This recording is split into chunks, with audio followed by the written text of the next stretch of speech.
Welcome to another Mid-Range Computing Institute video. This video was shot live at the AS400 Connection Conference in Dallas, Texas. The speaker at this session is Wayne Evans. Wayne worked at the IBM Rochester Development Lab for 27 years. For the last 6 years, he specialized in security, working on the integration of System 36 and System 38 security with AS400, password expiration and validation rules, the definition of security levels, audit journals, and other AS400 features. Wayne retired in 1991 to follow a second career in speaking and teaching.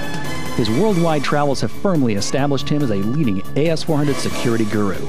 He is the owner of Wayne O. Evans Consulting Incorporated. In this session, he is speaking on AS400 security implementation, authorization lists. This video describes the use of authorization lists to simplify the management of security. This video covers creation of authorization lists, adding and removing users to the authorization list, securing objects by an authorization list, considerations for system backup, implication for performance with authorization lists, and how authorization lists can reduce the number of authority entries. Wayne also covers how authorization compares to group profiles as a technique for securing objects.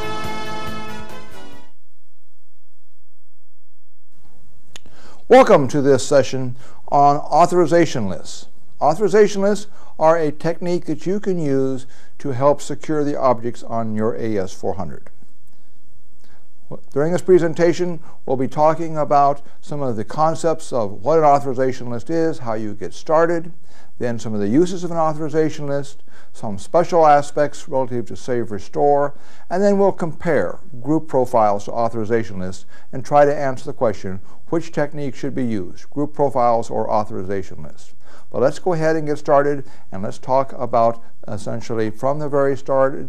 We want to talk about some background of an authorization list. We're going to create an authorization list. We're going to add users and objects to an authorization list. First, we have to ask the question, what is an authorization list?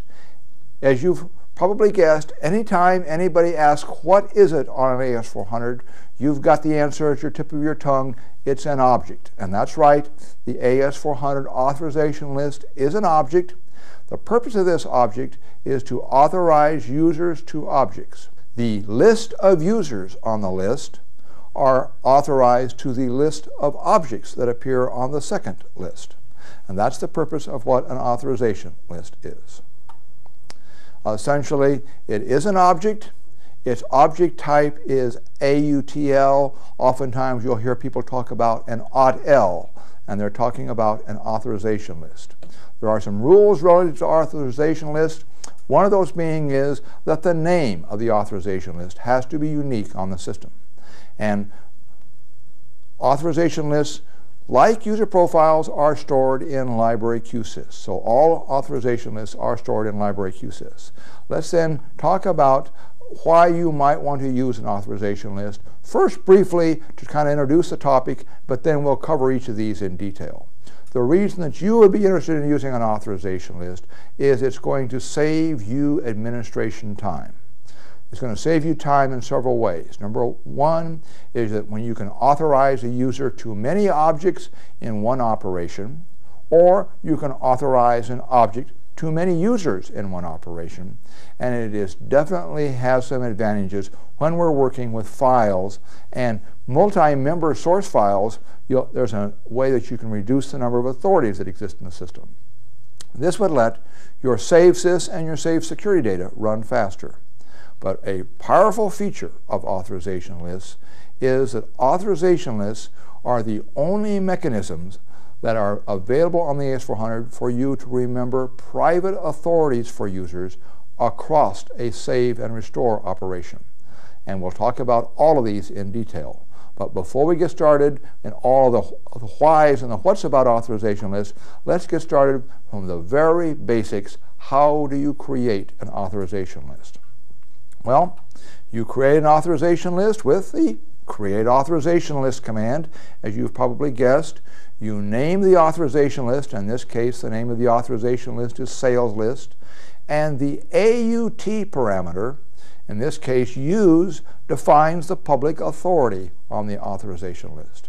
Now, I recommend that you establish a naming convention for your authorization list so that your authorization lists are unique on the system. I tend to want to use the name of the organization or the group that is supposed to be secured by the authorization list, and then you might want to use the word list or something like this to identify that it is an authorization list, although that's not necessary.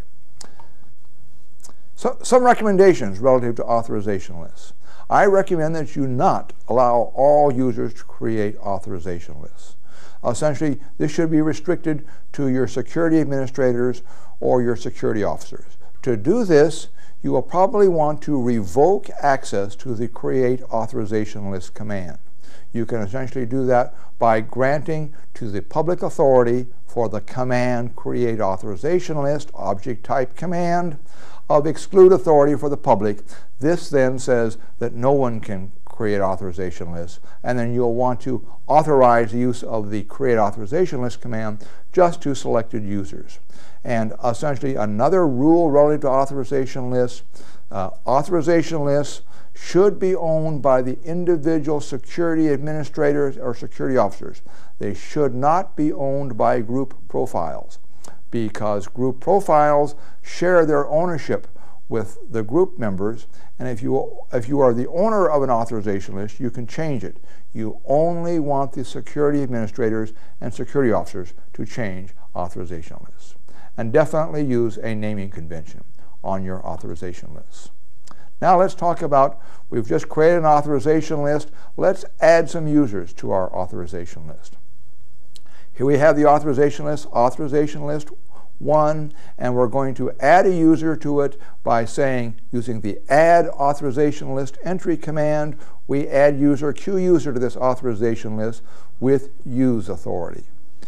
Let's add another user. Let's add Q programmer to the authorization list, naming the same authorization list, naming the user profile Q programmer, and Q programmer we're going to give change authority and authorization list management authority. This actually brings up a question that are often asked is, who can add users to authorization lists? Well, the owner of an authorization list can always add users to the authorization list. A user that has all object authority can add users to the authorization list. And this special authority that we gave to the programmer, in this case, the authorization list management authority, gave Q programmer the right to add users to the authorization list. So if you have authorization list management authority, you can add users to the authorization list.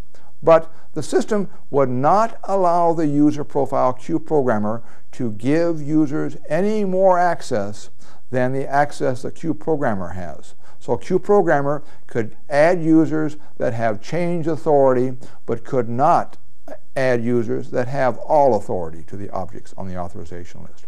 And Q programmer cannot pass on the authorization list management authority. So this is the way you add users to your authorization list. Remember that authorization lists really contain a list of users. Now, that is really not 100% technically correct. I like to think of an authorization list as a list of users and a list of objects. But this is only a conceptual representation.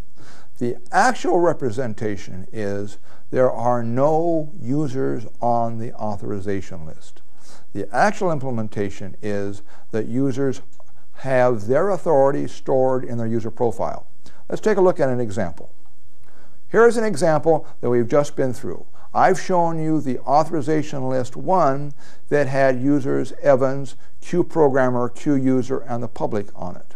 If you were to look down deep inside of the way the IBM stores the bits and bytes for an authorization list, rather than you seeing in the authorization list a list of users, what you would find in the header of the authorization list, you would find that there, in the header of every object, we're going to have the public authority.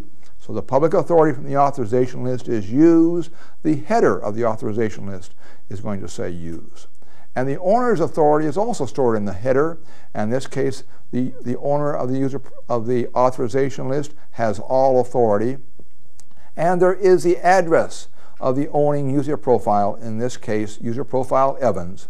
And so that takes care of the owner's authority and the public authority. That's the way information is stored in the header of the object.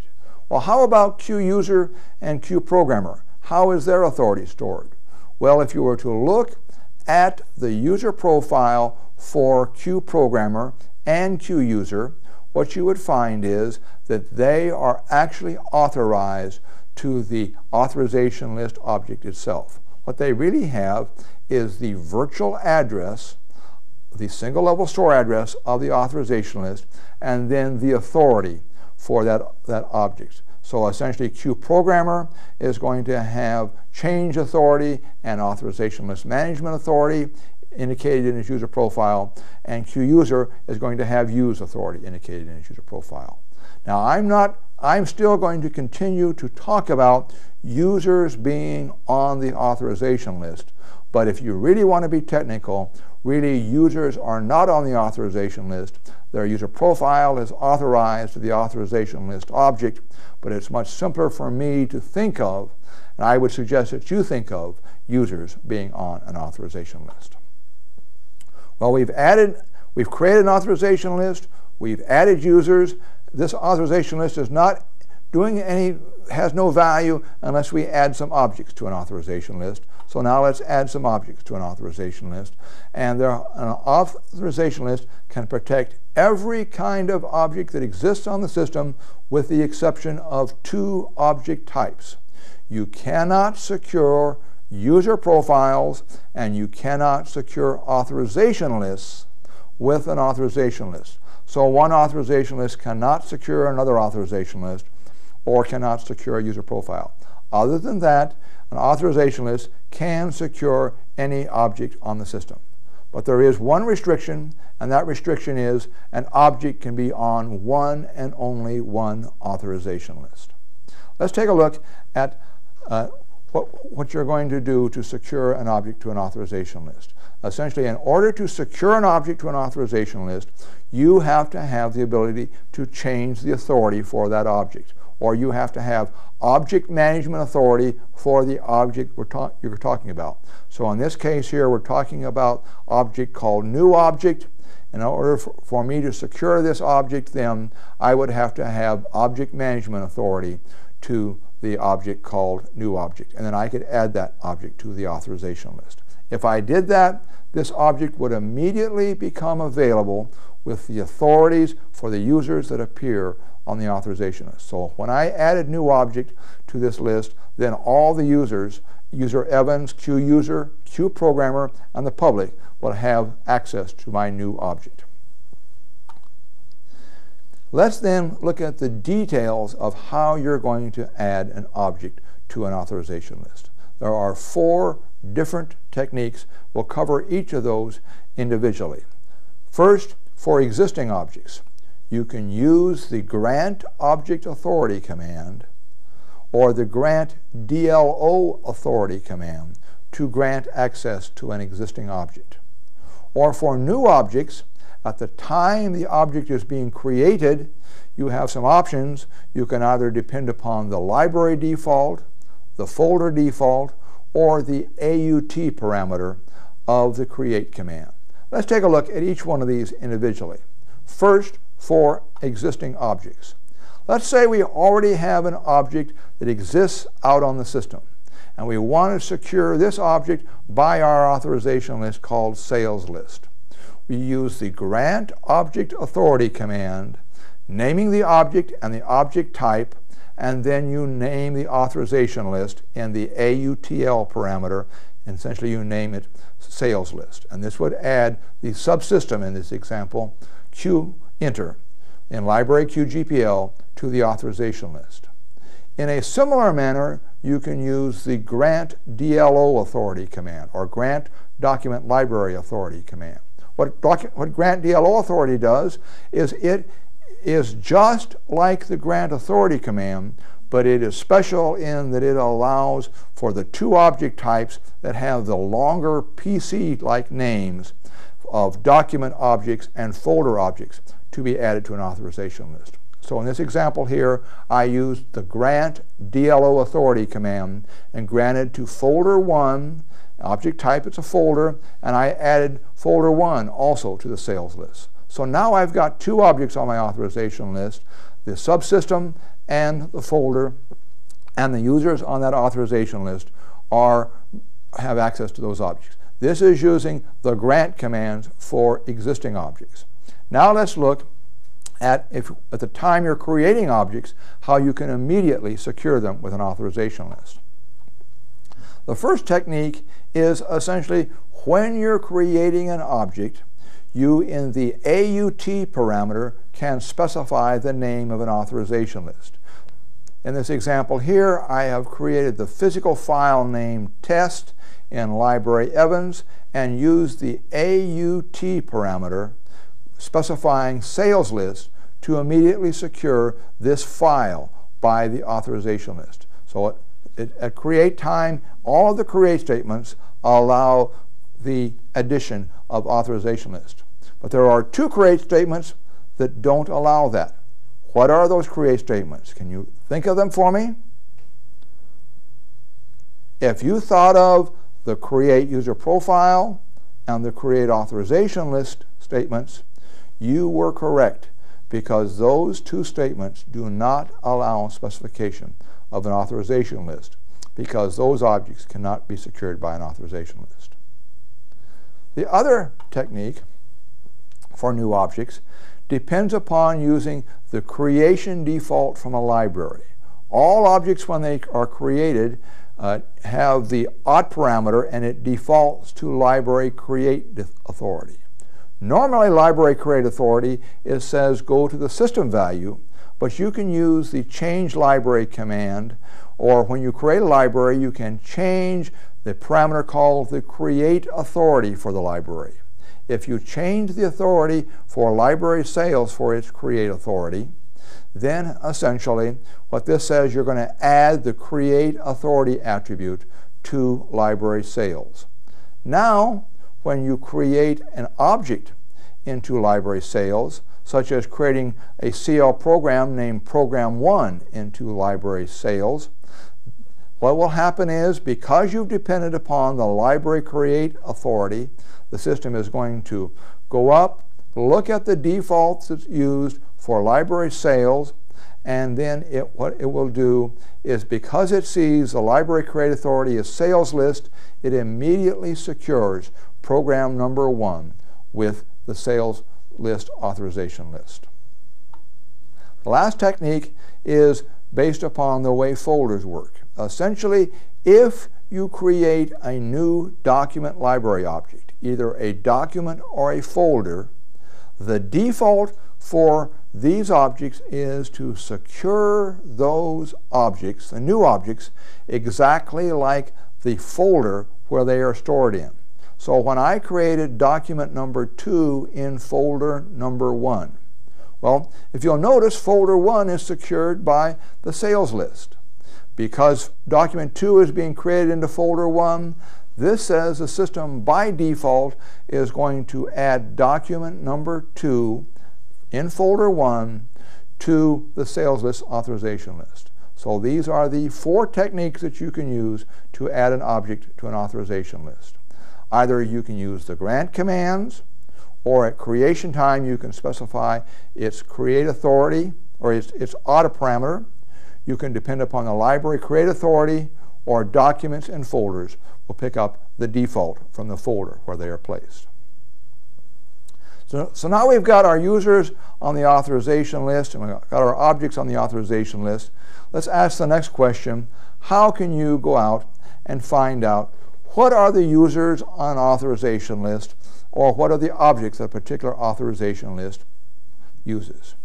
A very simple command, the display authorization list command. So if I wanted to display the users on the display authorization, on the authorization list named sales list, I would use display authorization list sales list, and I would see a screen that would show me all of the users that appear on a particular authorization list.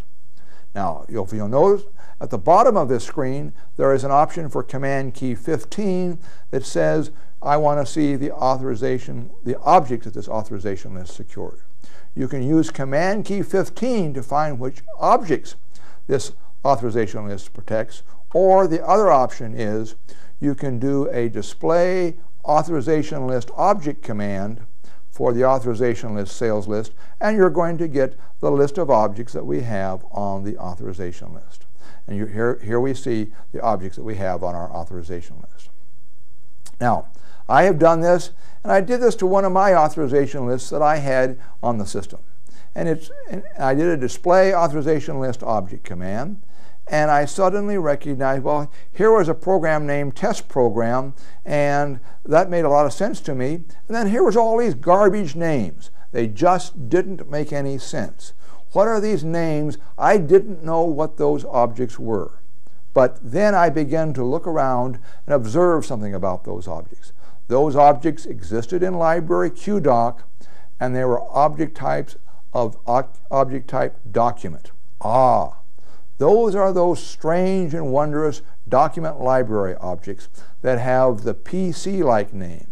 What I'm seeing on the display authorization list object command is the system-generated name for the objects that's 10 characters long.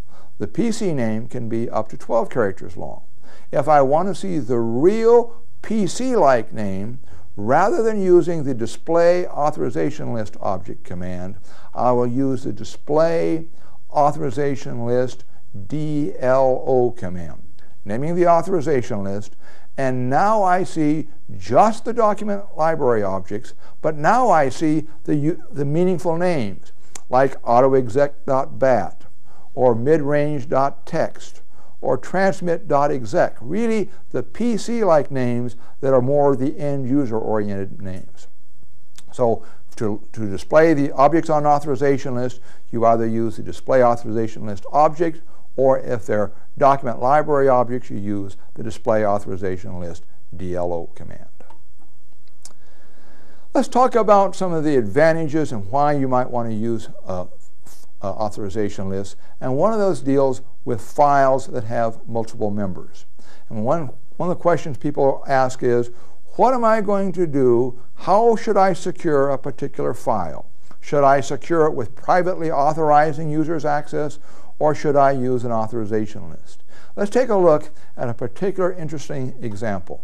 Let us assume that you decided I am going to grant to one of my user profile gloop on the system, to one of the files QCL source. QCL source on my system happened to have 3,000 members. And I did this one command granting this user private authority to this file. And I thought I was going to grant the user access to just one object, but that's not the case. First, it granted access to the one object, but this command ran a long time because under the covers, IBM granted the user access to all 3,000 of the members. But that wasn't enough. Every member had an internal data space where the data is stored, and good old IBM generated another 3,000 entries for the user profile for file QCL source. So this very simple command to grant a user access to a file that had multiple members, I generated one entry in the user profile for the file, 3,000 entries for each member, or 3,000 entries, one for each member, 3,000 entries, one for each data space, or I generated in this one command 6,001 authority entries in the user profile because I was using private authority. Let's take a look at another case where I'm not using private authority but using an authorization list securing the same file. What am I going to do? I will want to use the command to first secure the authorization list, to secure the file with an authorization list, and I do that with the command to grant object authority to file QCL source, file authorization list. And what that does is that uses pointers that are already built into the header of every object to point to the authorization list. But the authorization list is actually also going to have some back pointers back to the objects themselves, so I am going to generate 6001 entries in the authorization list pointing back to the object.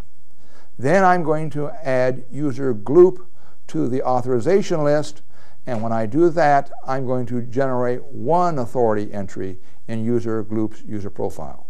In this case right now, I have generated 6002 authority entries in the system. So if we look at the example of trying to say what's best, well, if I use private authorities, I'm going to have 6001 private authorities, or if I use an authorization list for one user, I'm going to have one for the user and 6,000 in the authorization list, or 6,002 entries. But now when I add a second user, if I use private authorities, I generate another 6,001 authority entries. Or if I add another user, I generate another 6,001 authority entries. Whereas if I use an authorization list, I'm only getting one authority entry per user that I'm adding to the authorization list. So one of the reasons that you will want to be able to use authorization list is these number of authority entries really affect how long it takes for you to do a save sys or a save security data. Because with these two commands is where you're backing up the authority of the system, and in one case I had 18,003 authority entries that I had to back up. In the other case, I only have 6,003. So you can see I'm getting a dramatic improvement in the number of authorities when I use authorization lists. So I would recommend using authorization lists for multi-member files. And you can even get a bigger benefit if you use the same authorization list to secure files of a similar nature.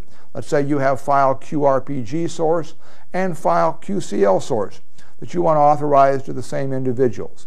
By sharing the same authorization list, you are not going to add any more user profile entry authorizations to the system. And so you can dramatically reduce the number of authorities in your system by using authorization lists.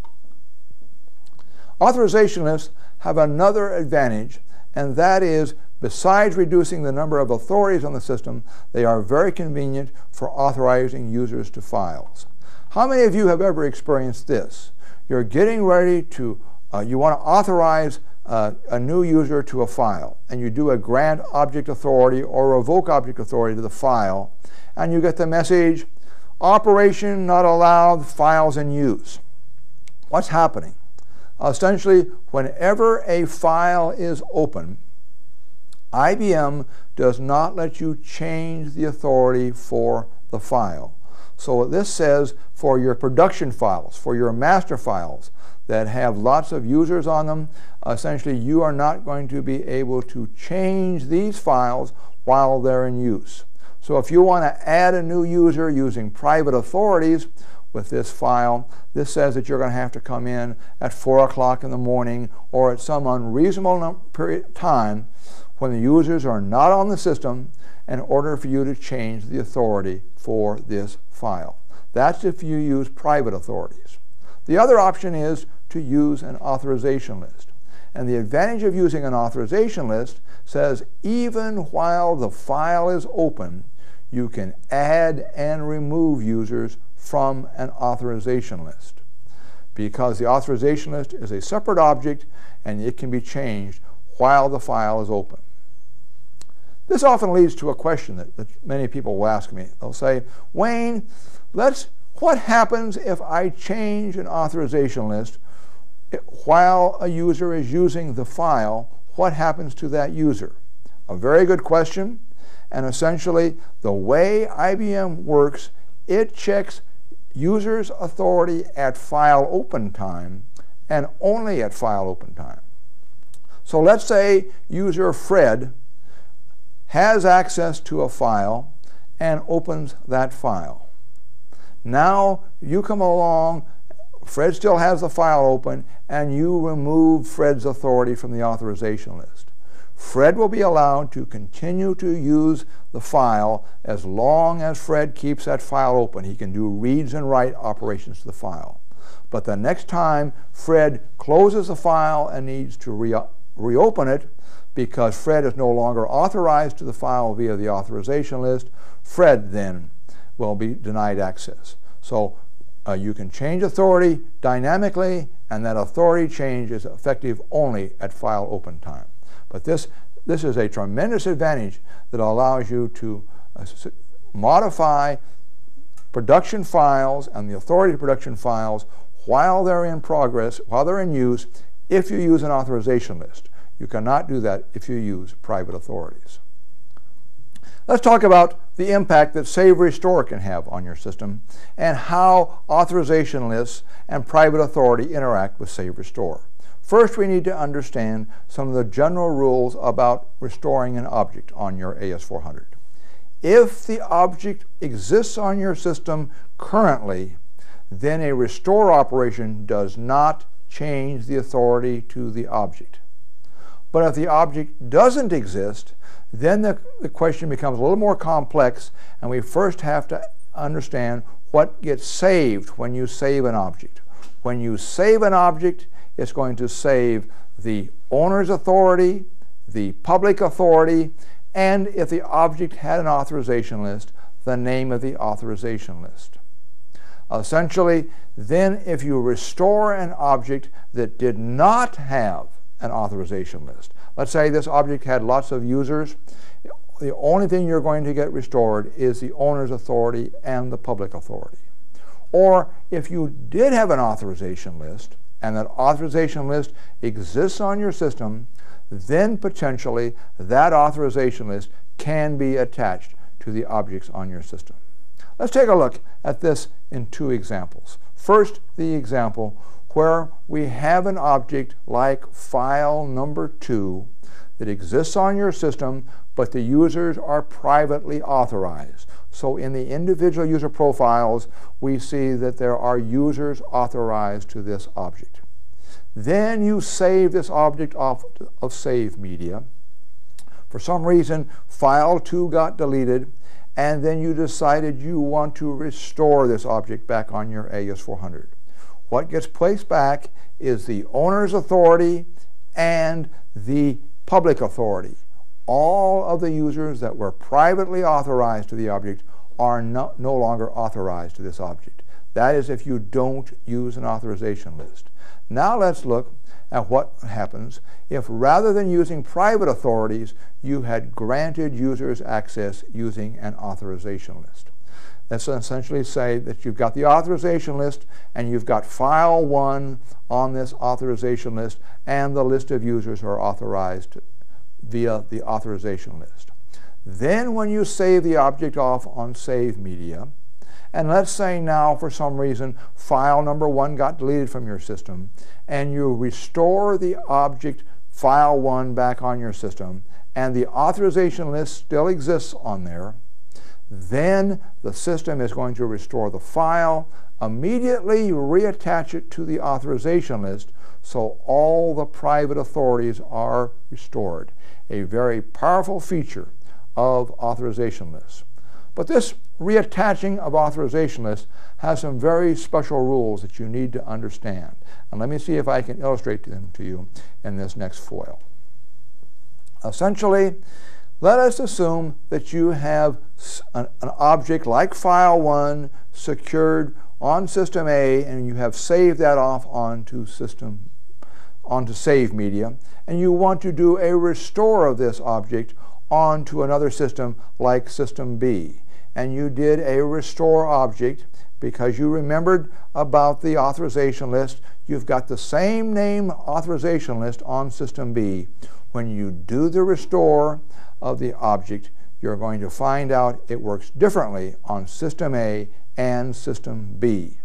Essentially, a restore back onto the same system is going to reattach the authorization list.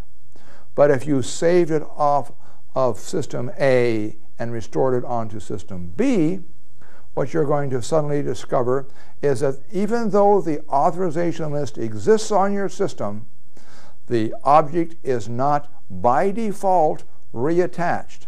And as a matter of fact, the public authority for this object is set to exclude. Why did IBM elect to do this?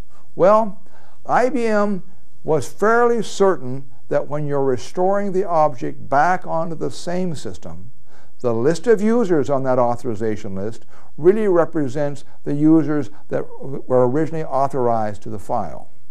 But when you go to another system, just because the authorization list name is the same, that does not ensure that the object will be reassociated with the authorization list, and that the list of users is not. So IBM does not by default reattach the authorization list.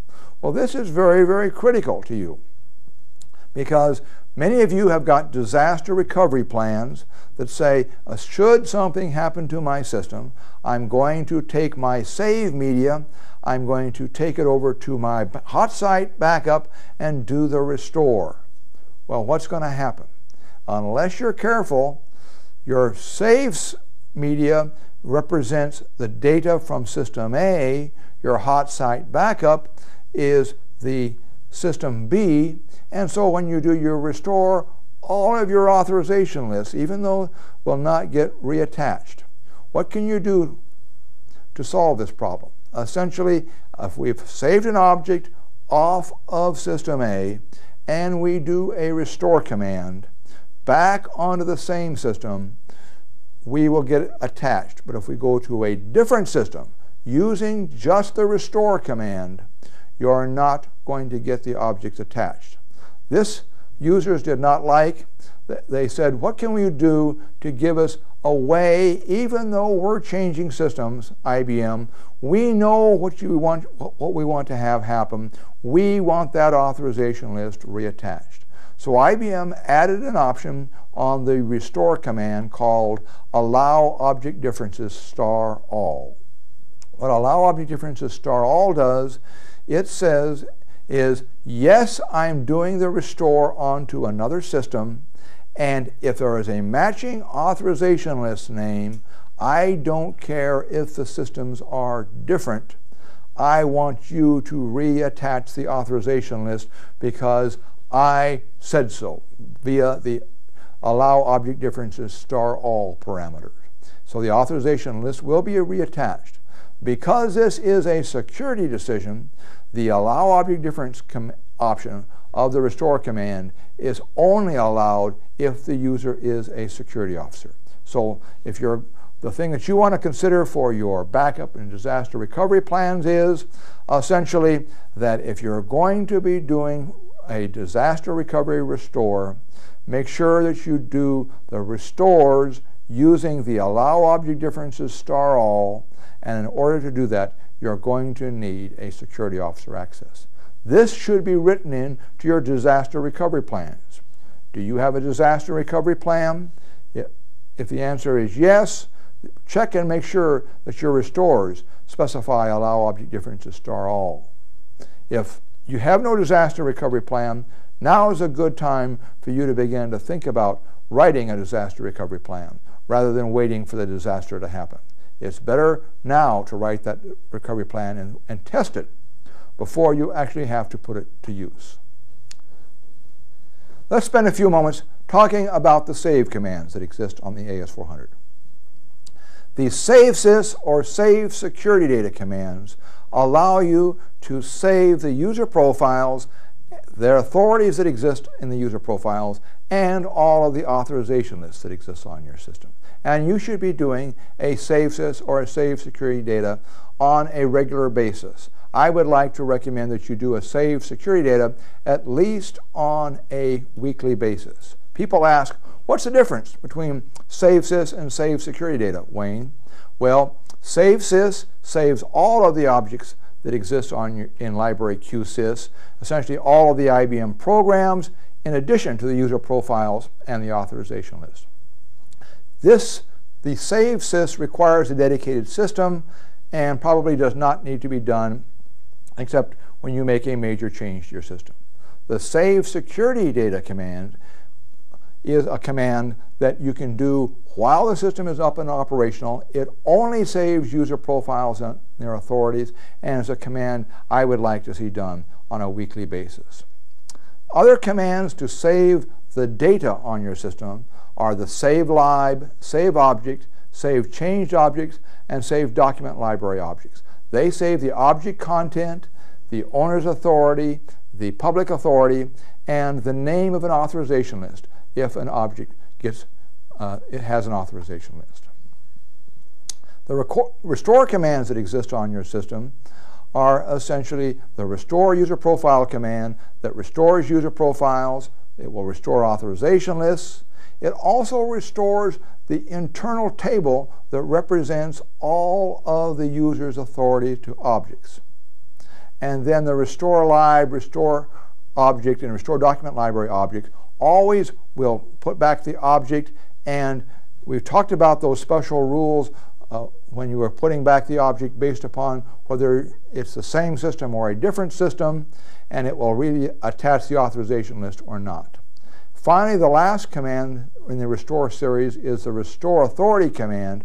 What it does is it uses that table that got put back by the restore user profile command to go out and restore the authorities for all the user profiles on your system.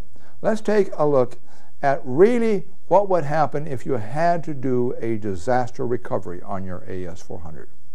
Step number one, you're going to want to restore the licensed internal code and the model unique license internal code. This essentially says get your machine up and operational. Then you're going to do an install where you're going to be putting back the program products, and the first program product you're going to be putting back is the operating system, AS400.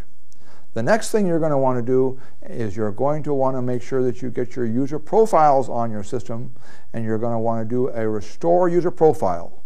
This brings back your user profiles and authorization lists and that internal table of all of the objects. Then you're very likely going to want to restore your configuration using the restore configuration command, restore your libraries, restore your documents, and then finally, when all of the objects are on your system, then and only then do you do a restore authority. Now, all of this discussion on save restore obviously has some security ramifications relative to authorization lists, and now let me see if I can explain to you the details for that. Let's talk about the impact that these restore steps have relative to objects that have authorization lists. Let's first start from the concept that you've got objects in QSys that are secured by authorization lists, and you've had a disaster. And so now you're going to try to do the install and recover your system. What's going to happen? Well, the system is going to go out, and it's going to, your first step is having loaded the microcode on and got an operational machine. Your next step is to do an install. What does that do? That loads the programs and the other objects into the QSys library.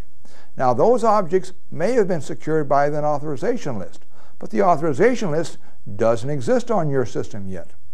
Only when you do the second step, the restore user profile, are user profiles and authorization lists added back to your system. Essentially, doing that, what it will allow you to do, it will allow you to then, what this does is this puts back not only the user profiles, the authorization list, it also creates a table. I call it the hidden table because this table really has a list of all the user's authorities to objects on the system. Then you're going to do your restore libraries, and now because your authorization lists exist on your system, then the objects that exist in these libraries will get reattached to the authorization list, especially if you use the allow object difference option. Finally, then, you're going to do the restore authority command, and that's going to use that hidden table and reassign the users back out to authorization lists and re-grant any private authorities. The problem we need to deal with is how are we going to handle those objects in QSys that actually got placed on the system before the authorization list got placed on the system? Well, I'm actually going to show you an example program where I'm going to use some of the aspects of some of the commands on the system so that you can take care of these objects in library QSys. I've written two programs for you called all.l and fix.l. Let's see how these programs work, but first we need to understand some more details about the out file support that exists on the display authorization list and display authorization list object command. Essentially, these commands allow you the capability, rather than showing the data on the screen, you can put this information into an output file or to a database file. This then will allow you to keep this information available to you. You get a list of users and you get their authority to the objects in that out file. So essentially, we're going to use this aspect, and this is really what we're going to do. Off of a system, we're going to use the program called all.l. What this does, this goes out to all of the authorization lists in your system and creates into a database file a list of the objects that authorization list secures.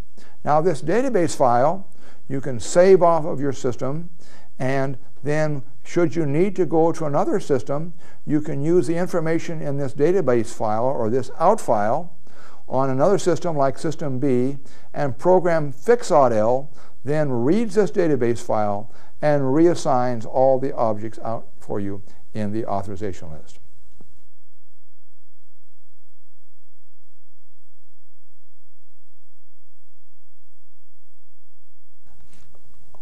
Just share with you some information why this was invented.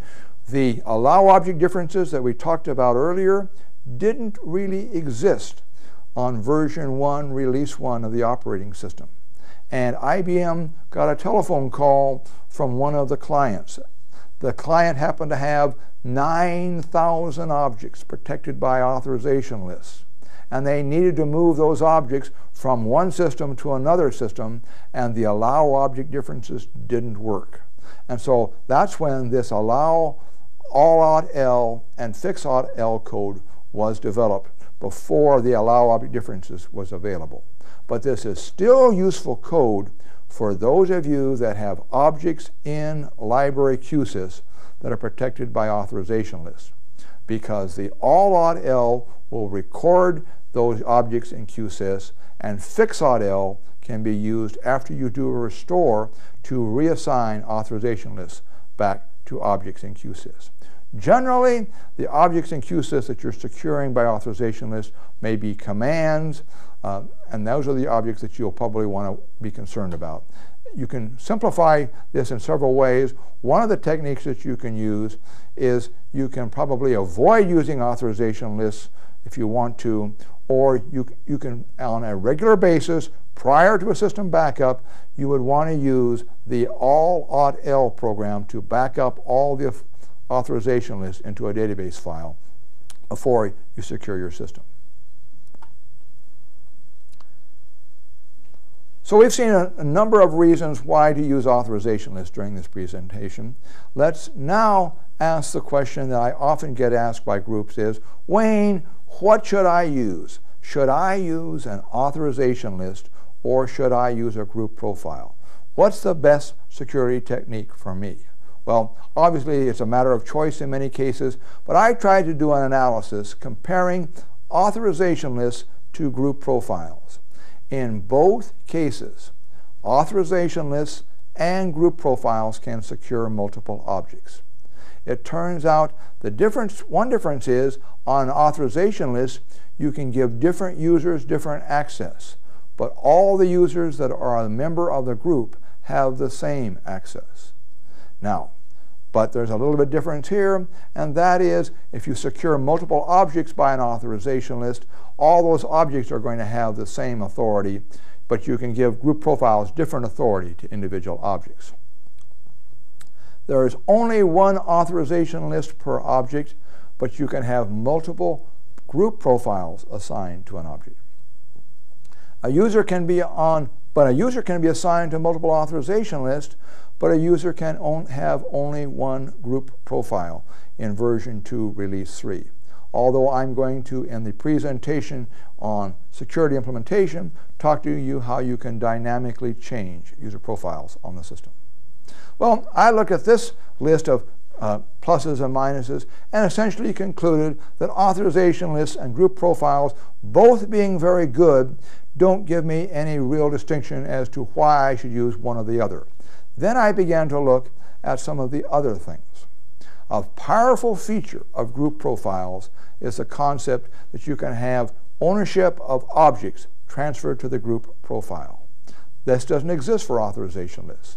But authorization lists has this very nice feature that at restore time, when you restore an object that's protected by an authorization list, you can have the authorization list reattached to the system.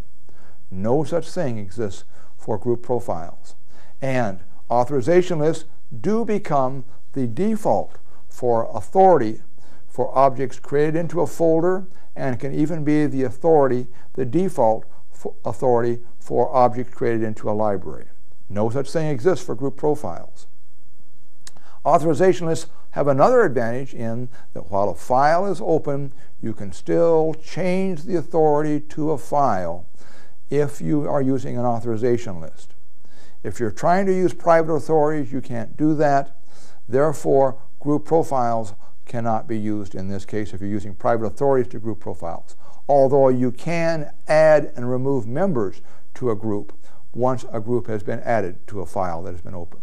Well, I looked at this and I said, authorization lists have got a lot of neat features. Group profiles have got a lot of neat features. Why do I have to make a choice which is better, authorization lists or group profiles? The method I prefer is the very simple method saying, why don't I use both? Why don't I put users in groups and then put the group profile name on authorization lists? What am I doing? I'm picking up the advantage of both techniques. I'm getting the advantages of group profiles and the advantages of authorization lists. So I'm not forced to make the decision using one or the other. I'm able to use both features. So I feel that this is one of the better ways to maximize the use of the system. Then let's conclude then this presentation with just kind of a summary of some of the reasons why authorization lists you may want to use them. Essentially, again, there are a number of reasons, but the main reason is it's going to save you administration time. That's the important reason, and it saves you administration in several ways.